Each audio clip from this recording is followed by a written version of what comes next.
ॐ सहनाववतु सहनौ भुनक्तु सह वीर्यं करवावहै तेजस्विनावधीतमस्तु मा विद्विषावहै। ॐ शान्ति शान्ति।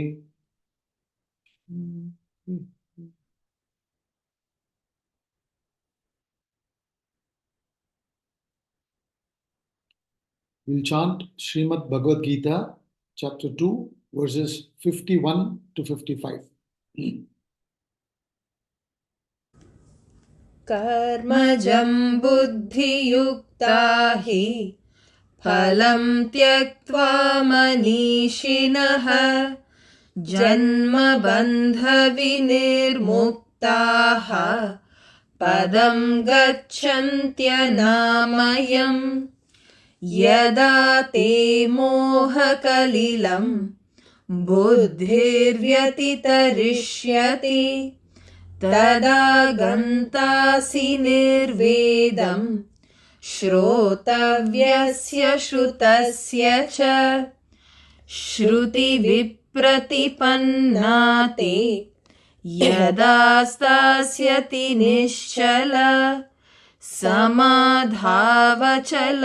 बुद्धिः तदा योगमवाप्स्यसि।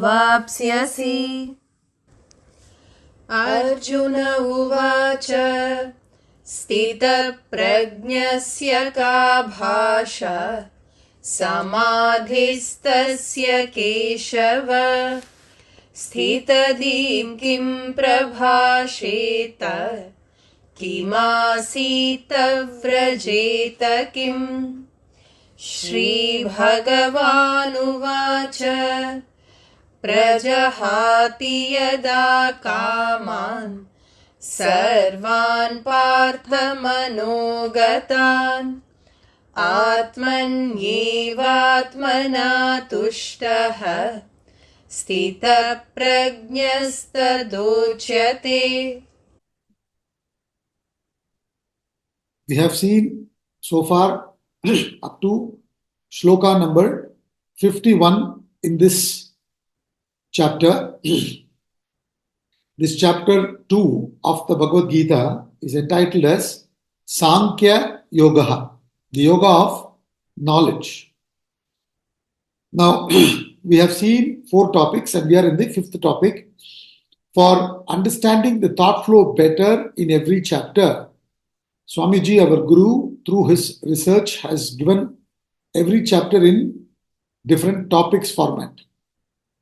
So, in this topic, there are totally 72 shlokas and is divided this chapter into 6 topics. The first topic is Arjuna's despondent condition.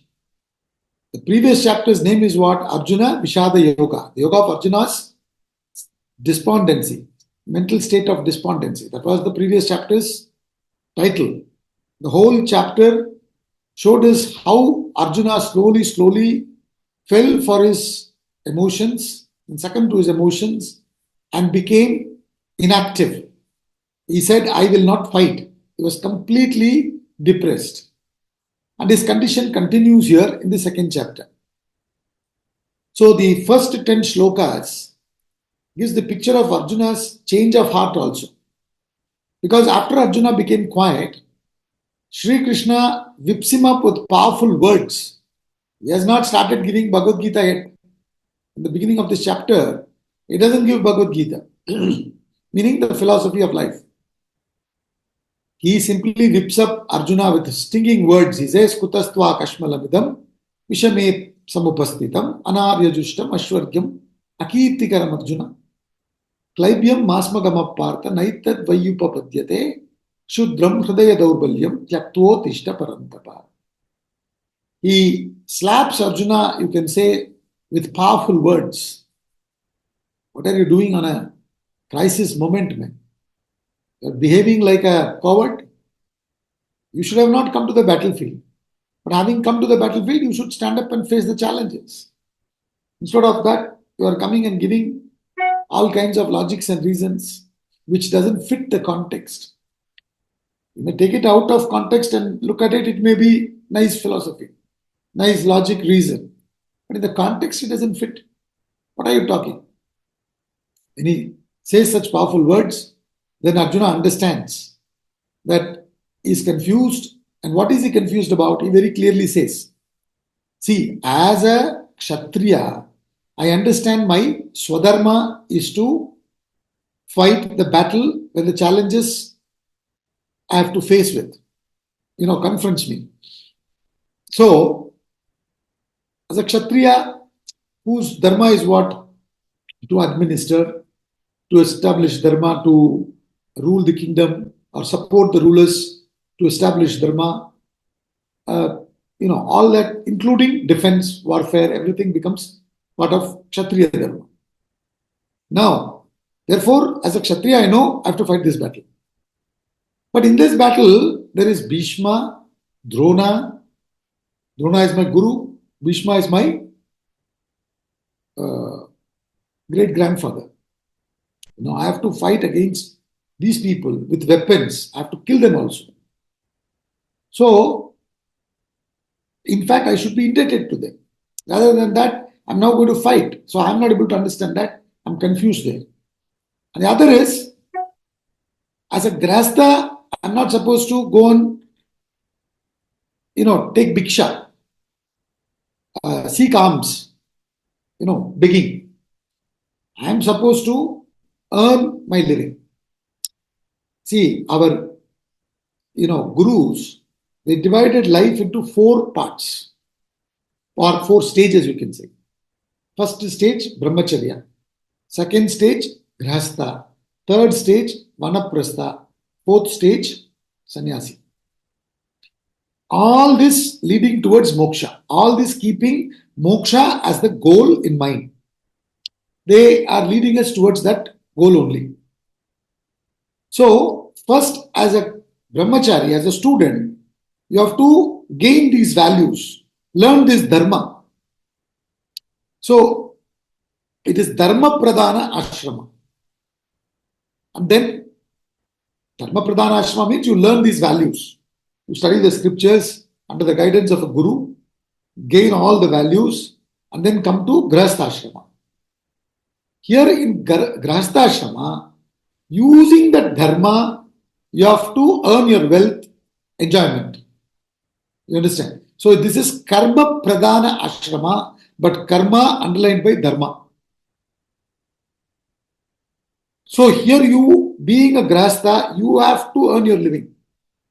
Whereas a student can live on the society's money, parents' money, but grihastha is to earn the money and take care of brahmacharya ashrama.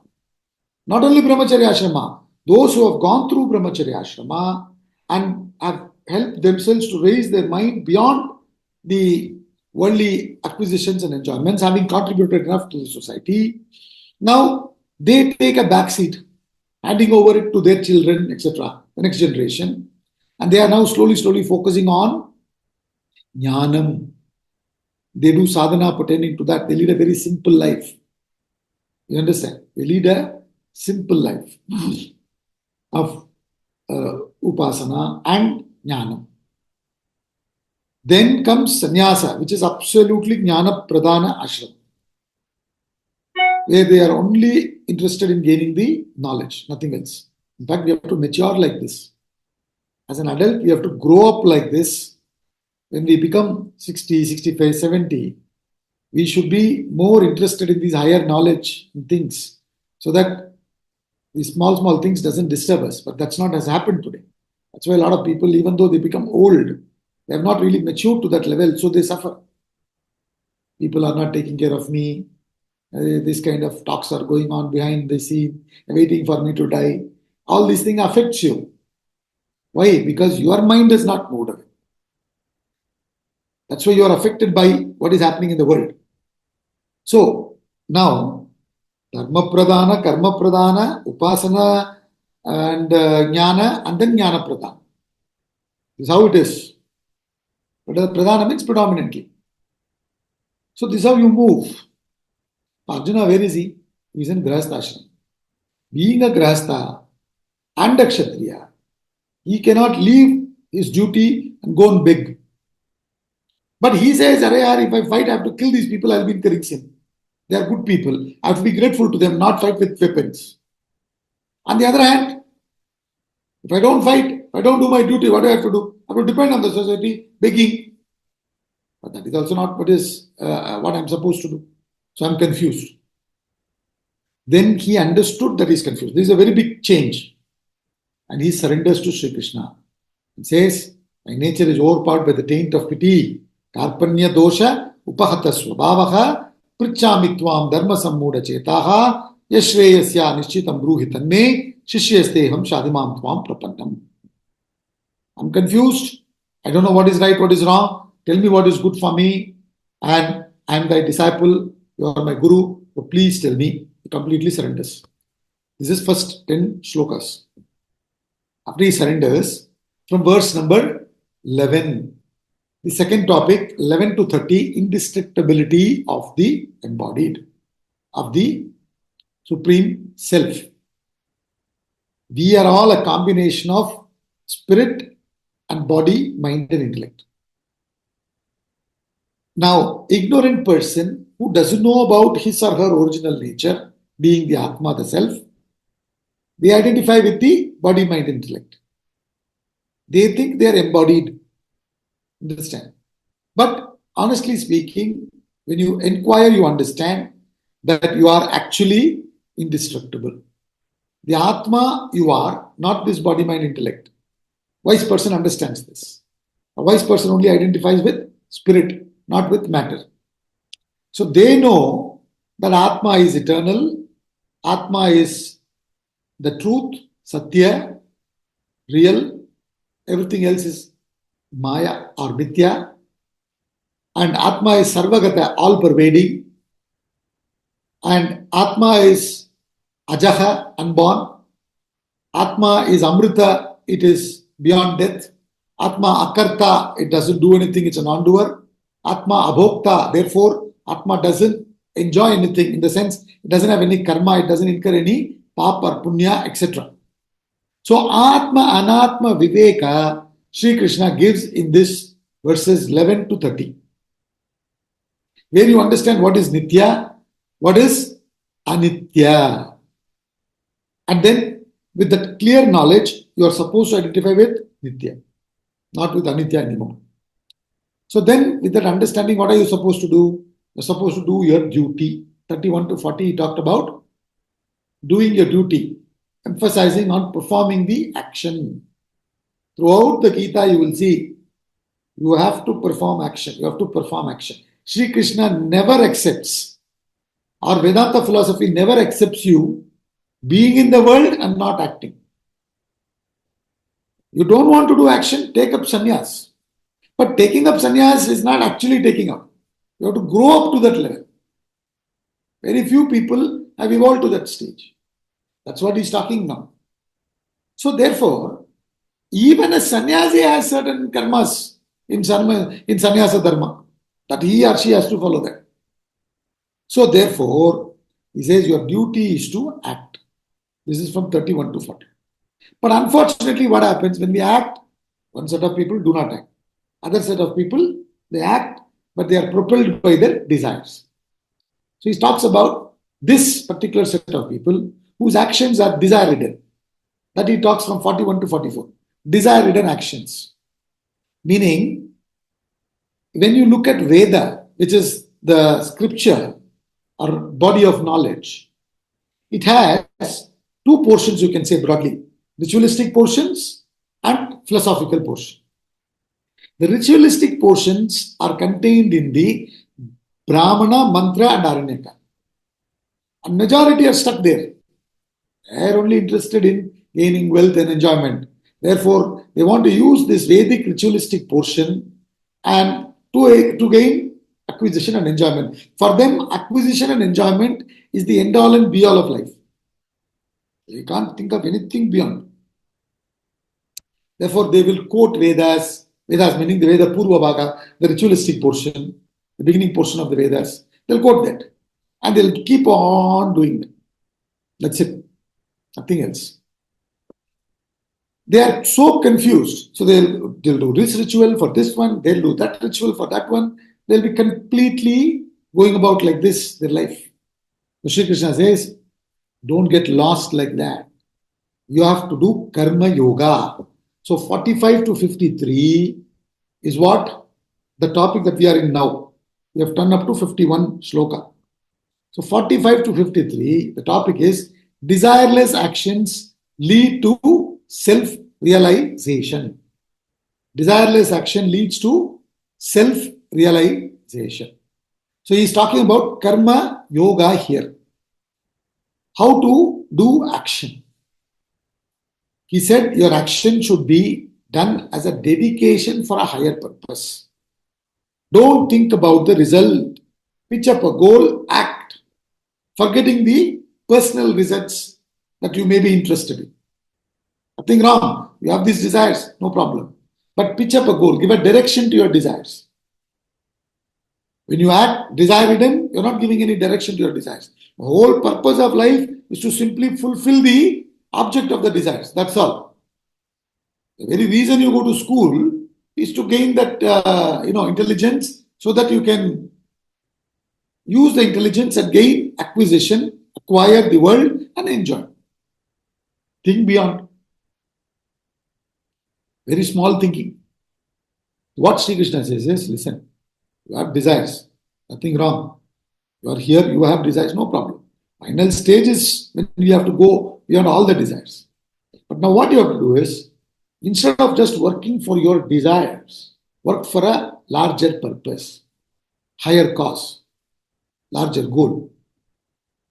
And whatever you can think of, conceive of from that level.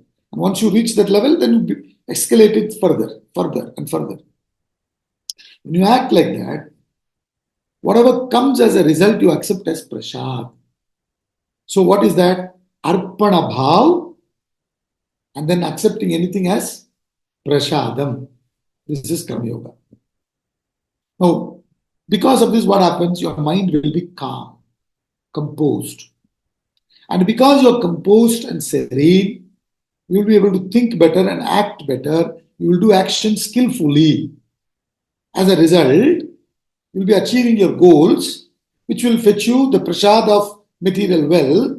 With that, you can fulfill your desires dharmically. As long as the desires are dharmic and you are fulfilling it dharmically, nothing, no problem. In fact, one advantage of such a thing is, when you live like this, you have also fulfilled the desires.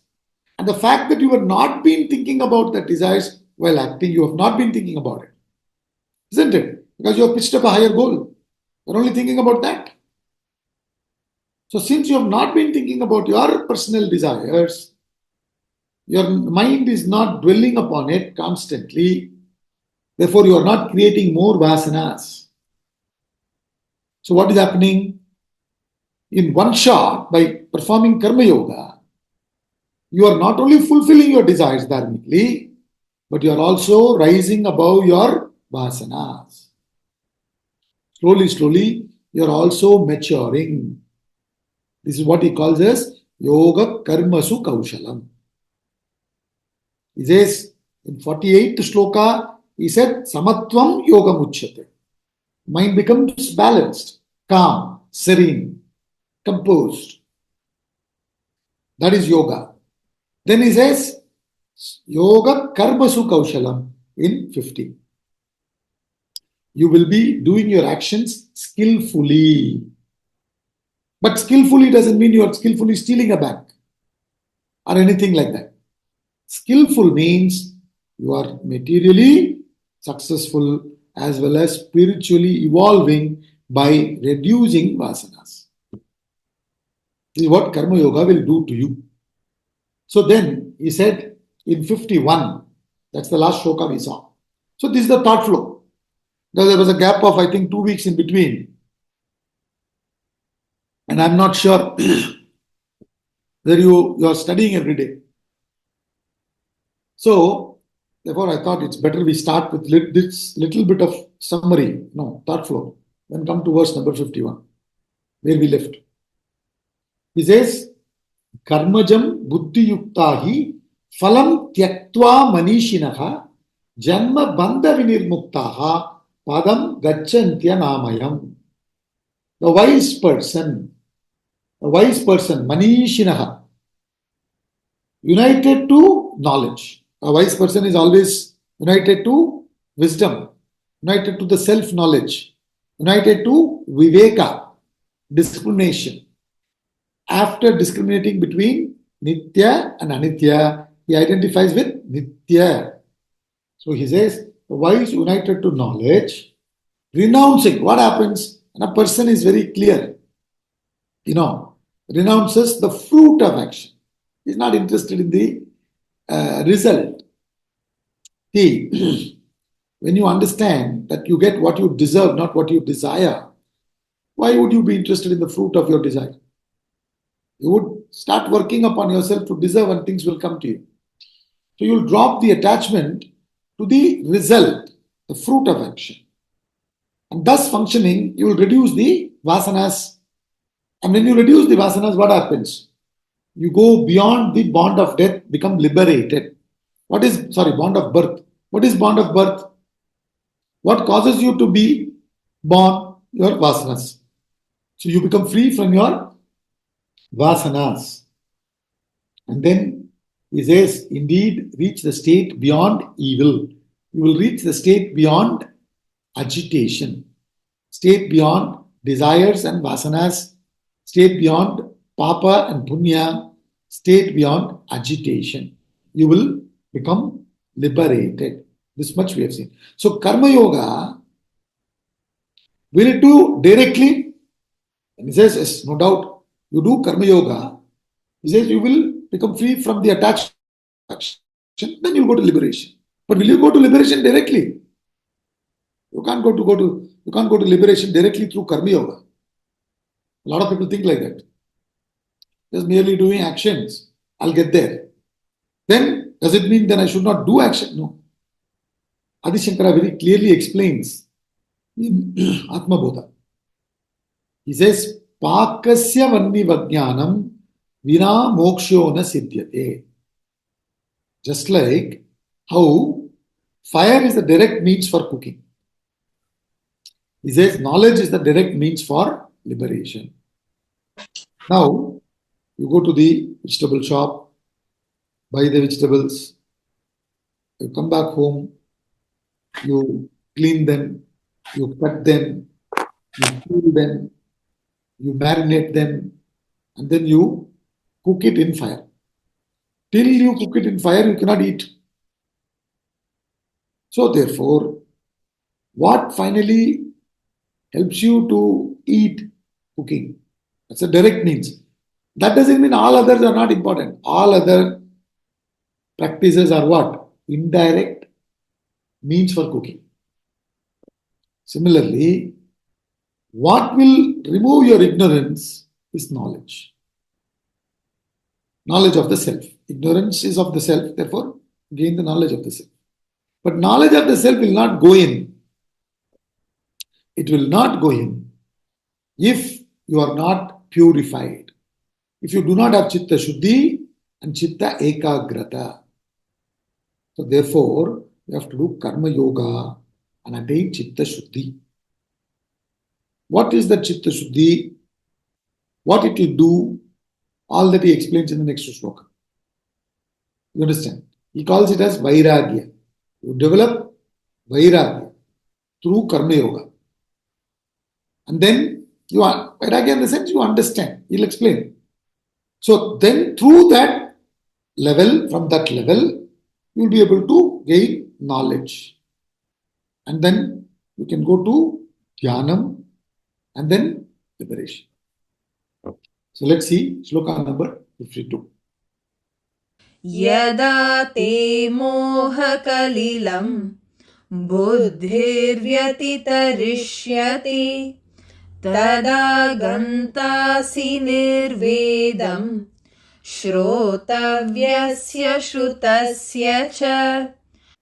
When your intellect will cross the mire of delusion, then you will grow indifferent, which is Vairagya here. Vairagya, actually the better word would be detachment. So then you will grow indifferent, gain detachment to what has been heard and what is yet to be heard. To what has been heard and what is yet to be heard. So, yada tada construction of words he uses here. When this happens, then that happens. So, firstly, these conditions have to be fulfilled. What is that? Yada te moha kalilam. Kalilam means dirt. Mire, confusion, mire of delusion.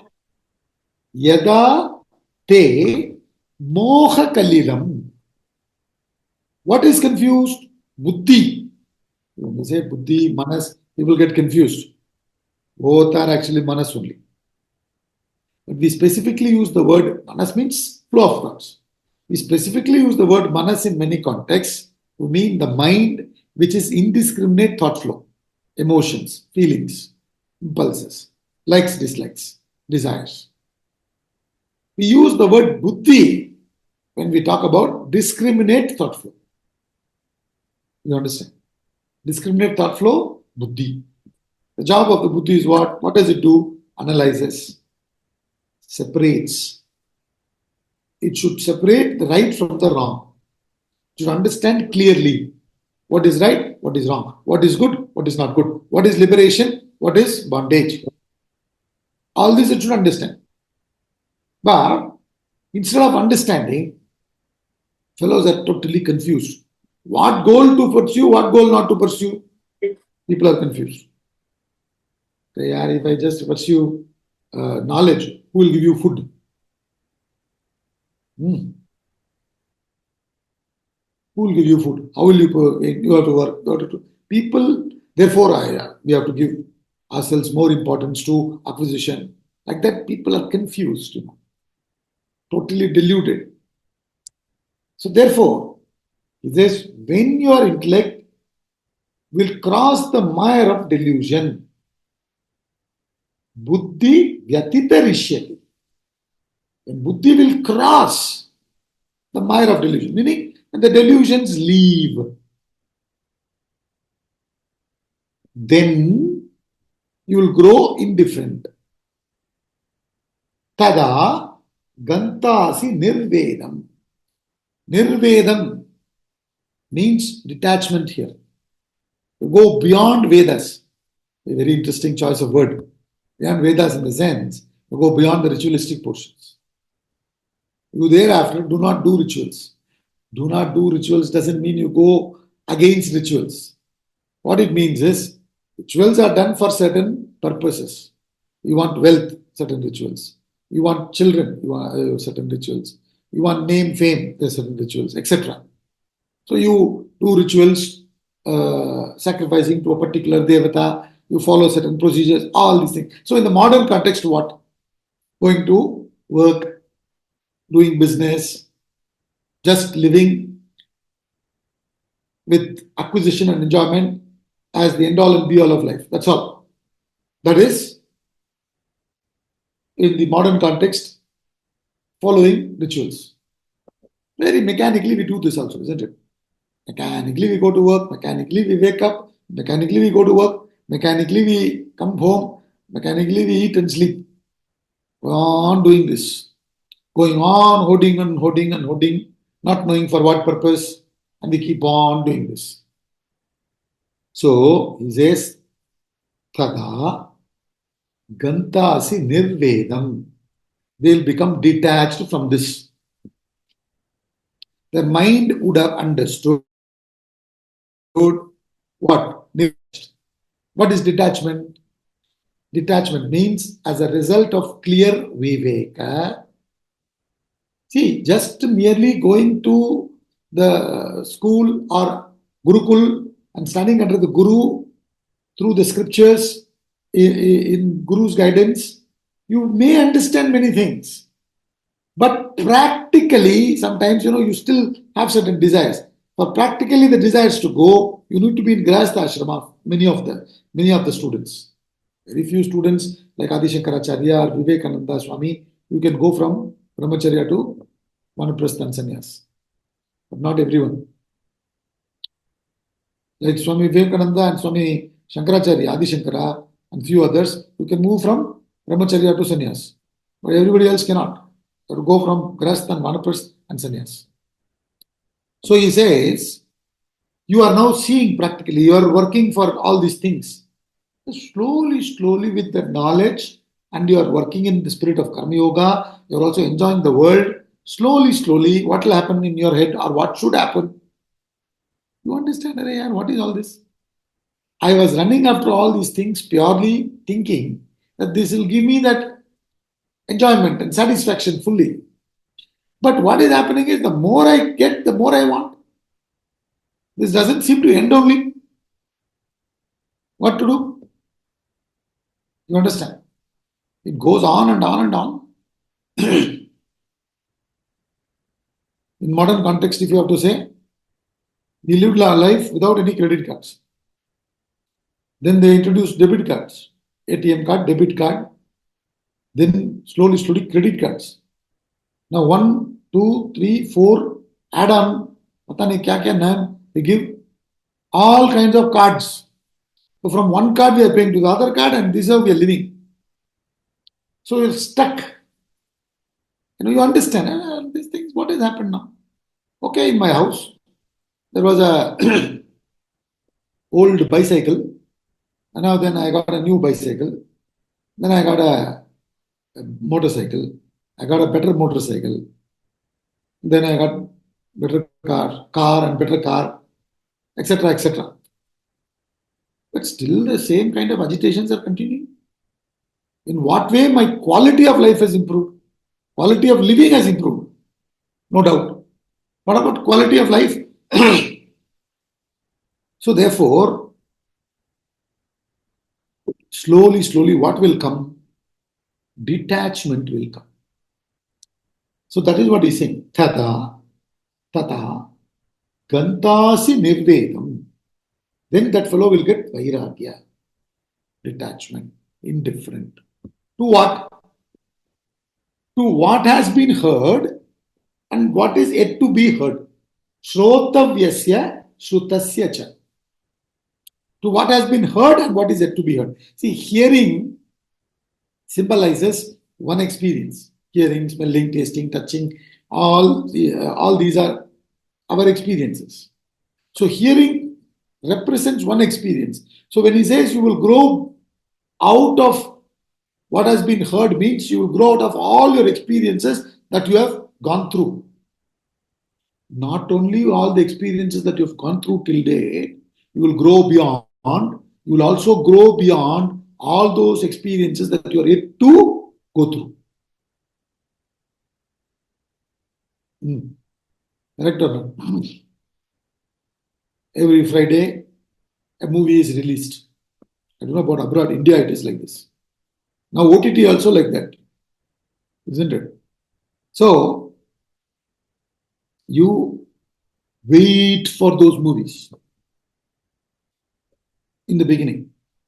Then slowly, slowly, slowly, you don't wait for any movies. You don't even think about movies.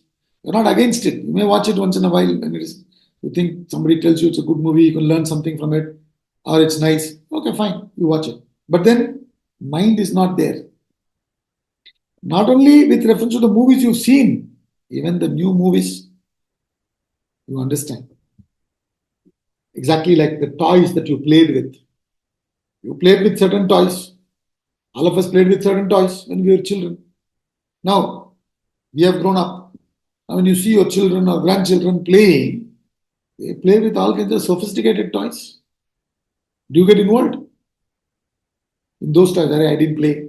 Let me do that. I hope not. So, not only we become detached with reference to the experiences that we have gone through, the experiences that we are yet to go through also, because we understand, like Swami Ramtita beautifully says, iron and gold is good for buying iron and gold. That is all. Iron and gold is good for buying iron and gold. We understood that all these have a transactional purpose. Beyond that, they don't have value. So we have already studied that we are a combination of what? Spirit and matter. And spirit is the Atma, the pure consciousness, and we are that essentially speaking. But in this, at the Vyavahara level, at the practical level, we are a combination. Combination as body, mind, intellect. The body has stomach, senses, everything it has. It needs to be taken care of. Mind and intellect needs to be taken care of. So there is Vyavahara. There is certain things that needs to be done in the practical world. So in the practical world, all this, money, family, vehicles, everything has a purpose from the transactional point of view. Nothing more, nothing less. This you understand. So that exaggerated value you don't have. That exaggerated value is moha. He said, no, moha will go. Karma Yoga will remove the moha. As if that is everything. That moha will go. Has to go. If till it is gone, you have to continue Karma Yoga. You understand? How long should I do? As long as the moha continues. So till then you have to continue, and then get rid of this moha, delusion. You are now thinking, what is Atma to be Anatma? Meaning yourself to be Anatma. So that confusion, that delusion has to go. What is good? We are thinking it to be not good. What is good? We don't know that it is good. Not only we don't know, we think it is bad. What is bad? We think it is good. This is the delusion. This has to go. And once this goes, how do you know? You develop vairagya. Vairagya doesn't mean you hate them. It's not that you will hate it. You understood the right value of it. Nothing more, nothing less. You understand? You know about it. What it is worthy of. It is useful in this world. So you will take care. Take care. I want to focus on something higher. So there are certain X amount you have. With that, I can lead my life in a simple way. So you say, okay, I don't want to continue doing the other things. That maturity comes. Some stage in everybody's life. It should come. So that's what he's talking about. Then you will grow indifferent to what has been heard and what is yet to be heard. Meaning to all your experiences. New experience, okay, no problem. Every year they'll bring something new. Isn't it? When people have their business, they have to bring new things only. If they keep the same thing, why will you go? You go to this Disney World and Disneyland and all that. We'll have all those attractive things. But they keep changing. Why do they change? Then only you'll go. Same thing if you go, what will happen? Similarly, you have to, many things you have to modify. Mind wants variety. So therefore in the world it's like that. They know how to do the business. They attract you with all those varieties. Then you will go. You will run. So that's why he says, I understood whatever variety is like that kaleidoscope. In kaleidoscope, what happens? You've crushed all the glasses, the bangles, different colors. We have made ourselves now, this kaleidoscope in school. And you look through that lens, glass. Every time you rotate, different pattern. But it is same thing. Same. Like same atta. You make roti, plain roti, this roti, that roti, whatever. But it's all same roti. Same atta. So you understand it. Right? The same thing, man. Yeah? On and on. So you understand. Okay, enough. Transactional purpose it is useful. Then you move beyond it. That's all he says. Shrotavyasya, shrutasya cha. What has been heard, what is yet to be heard, with reference to both, you become indifferent. With reference to both, you become what? Detached. So this is the actual phalam of Karma Yoga. See, every action will have a fruit. Karma Yoga will also have a fruit. But when you do Karma Yoga, you are not interested in the fruit of the action, in the sense the worldly acquisition, how much I'm getting, those things you are not thinking. Whether I'm going to get promotion, etc. That fruit you renounce. Renouncing that fruit, you get better fruit. Is what you need to understand. Always in life, when you want to get something higher, you should be ready to sacrifice something lower. Otherwise, it's not possible. Now you get this fruit. What is that fruit? Detachment. From that stage, what happens? What will detachment give you?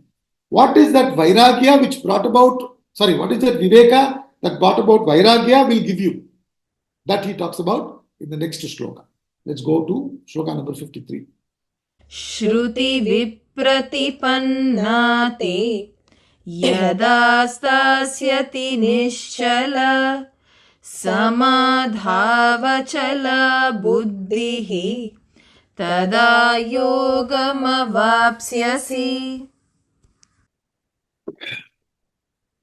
Shruti vipratipanna te yada syasyati nischala samadha vachala buddhihi tada yogam avapsyasi. So what he's saying, finally what you will get, he says, yogam avapsyasi.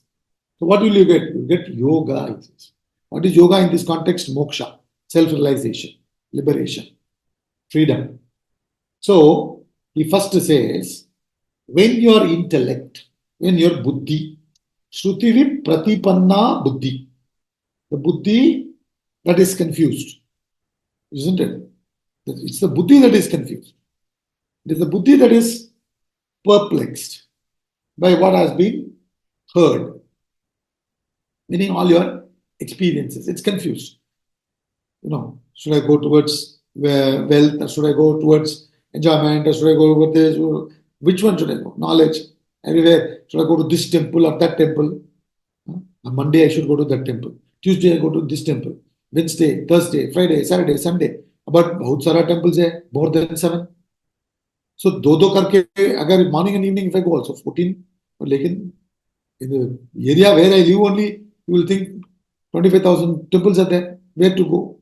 If I go to this temple, maybe that temple, Swami will get agitated. So you are totally confused, So when your intellect perplexed by what has been heard and stands immovable. Now what he's saying is that confused intellect becomes steady. When will it become steady? Through the process that he already covered in the previous shloka. Shruti pratipannate yada syasyati nischala. You understand? When it stands steady, immovable and steady, samadhi, in meditation, shall stand immovable and steady in meditation, then you will attain yoga. Yoga meaning union with the self, become liberated. Yoga also means sadhana. Here yoga means the ultimate goal, not just the means. So what he's saying is, when the intellect will cross the delusion,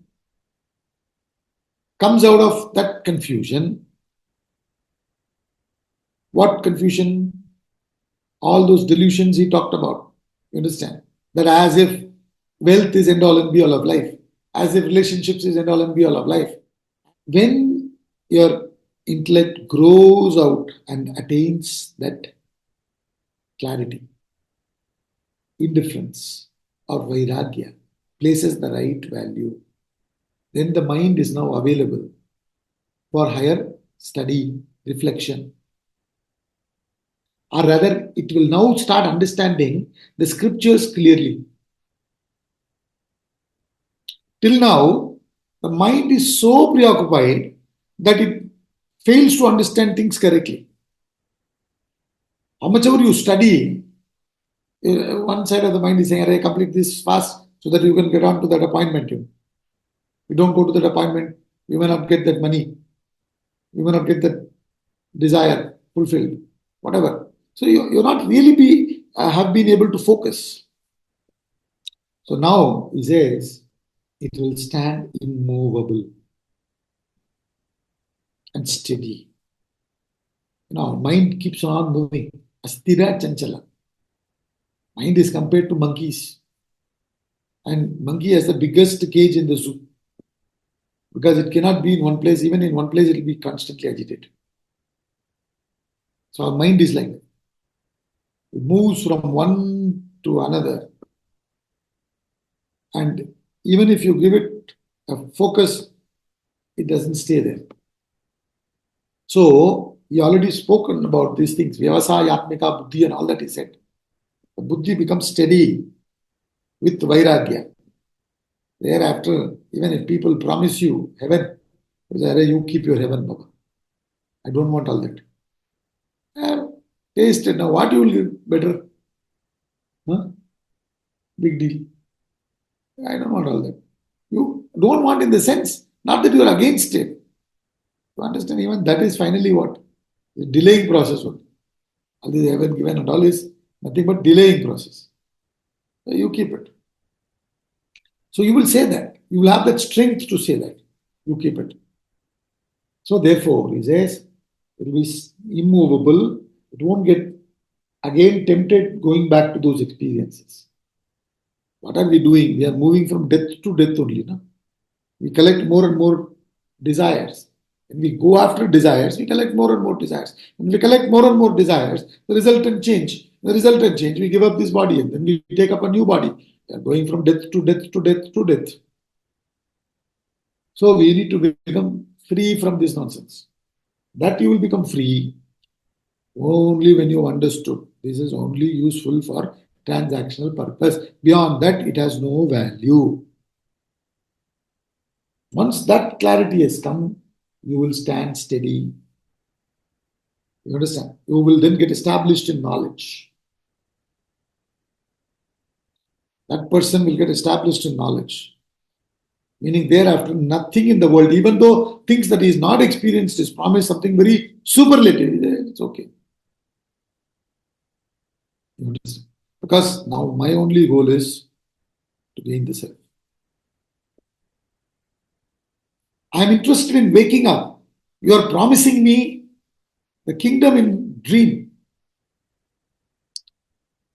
Compared to the kingdom in the dream, or emperor in the dream, who is still bound by the limitations of the dream world, a waker is far liberated.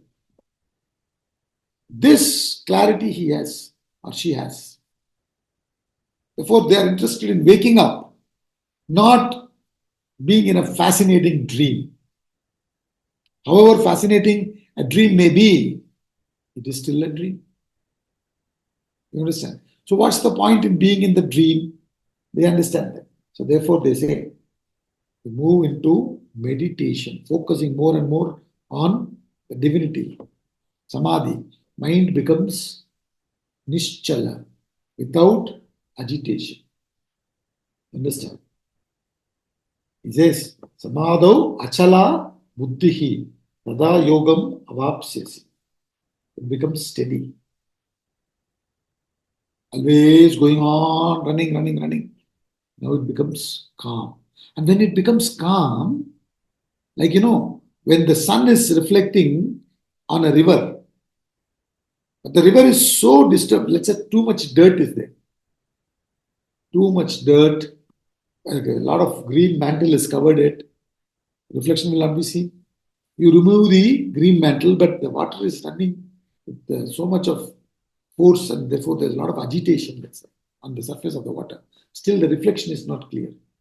But when the dirt is removed and the water is flowing very smoothly, almost still, then the reflection of the sun is very clear in it. Similarly, in a very, very evolved person who is keeping his mind steadily in meditation. What happens in meditation? you move from chanting and move to silence. And in silence, the ego is completely, finally dissolved. The intellect has no two things to discriminate between sound and silence. In meditation, you take up a mantra and then you chant the mantra loudly and then you allow your intellect to be aware of the chanting. And slowly, slowly, the chanting goes to mental whispers. And then the discrimination is between what? The mental whisper, sound and silence. Sound and silence. And mental whisper also finally dies away. What remains is only silence. And in that silence, there are no two things to discriminate for the intellect. Intellect needs two things to discriminate. Intellect doesn't have two things to discriminate. There's no sound and silence, only silence. So what happens? The intellect also dissolves. So in that mysterious process, the intellect dissolves. With that, the ego completely dissolves. Then you realize the self. You become one with divinity. That's all he says. So, Shruti pratipannate yada syasyati nischala samadha vachala buddhihi tada yogam avapsyasi. So, with karma, you will get the worldly objects, but they will not fulfill you, they will not make you satisfied. You will still crave for more and more. So, what you have to do, having understood this, you move from karma to karma yoga. So, when you do karma yoga, you give up the attachment to the fruit of action and do the action. What is the benefit you get out of that? You get nirvedam, meaning you will become a vairagi. And with vairagya, what happens? You'll be able to study and reflect more and more in the scriptures. Meaning you will begin to understand the scripture properly. Then the mind will start becoming calm, steady. Now the mind is oscillating, this side and that side. That mind, when it becomes steady, slowly, slowly, the Atma from within reveal itself. It is a attunement, it's not an attainment. We don't have to go and attain something that we are not. We are already that. We are already that only. So what is there to attain? We need to realize. We need to get enlightened about that fact. That will happen when mind composes. So therefore, he says, in that steadiness, steadily it goes only towards that. Whatever may be the temptations. Baba, I don't want all this. I've seen it. I've had it. It's okay, fine. Slightly better it will be in terms of quality of living. But I have seen some quality of living. So what do I want more and more? Now I am interested in quality of life. So therefore he says, then you will attain yoga. Yogam avapsyasi. So when you move from karma to karma yoga, you will get vairagya. And vairagya will make you gain more and more knowledge. With that you will have tremendous viveka. And then your desire to liberate increases. Mumukshatva. You understand? Then finally you become liberated. You become completely enlightened about yourself, about your true nature. This is the thought flow. So from 11, Sri Krishna started talking.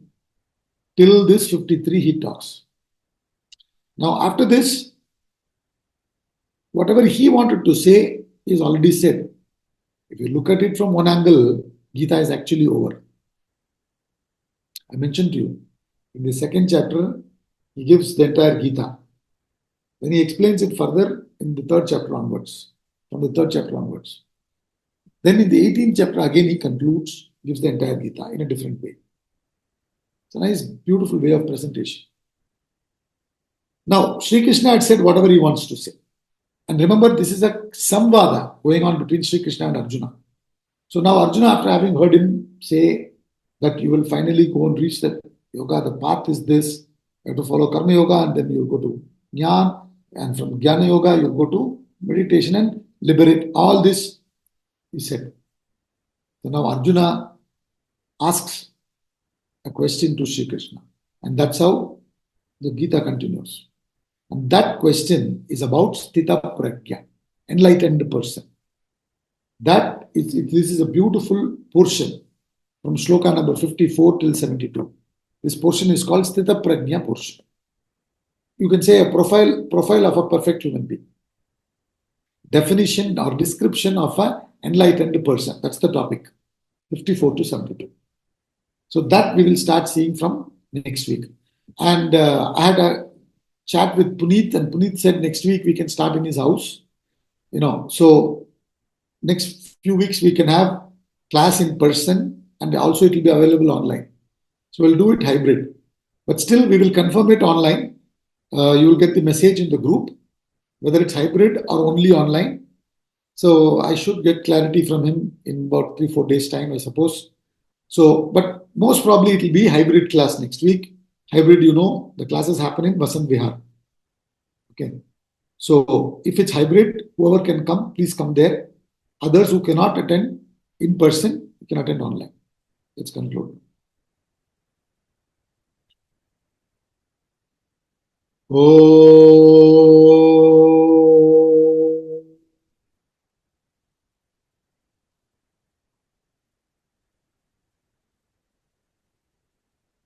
Om Purnamada Purnamidam Purnat Purnamudachyate Purnasya Purnamadaya Purnameva Vashishyate.